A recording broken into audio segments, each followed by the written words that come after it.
Cette semaine chez Weir, Capsule était dans nos bureaux pour tourner l'épisode 2 de notre série documentaire Road to Decacorn. En parallèle, Antoine et Kevin se sont rendus à l'ONERA.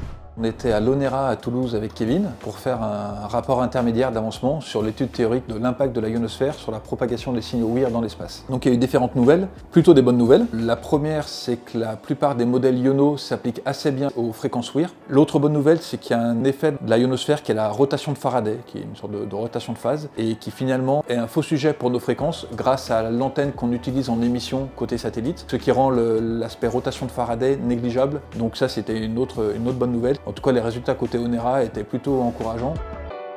Et une autre bonne nouvelle, Weir s'allie à U-Space pour sa future constellation de satellites. De son côté, Leïla a représenté Pierre Arnaud lors de l'AG de la French Tech Méditerranée. Encore une semaine bien chargée pour Weir. Moi je vous dis à la semaine prochaine, même jour, même heure, pour plus de news.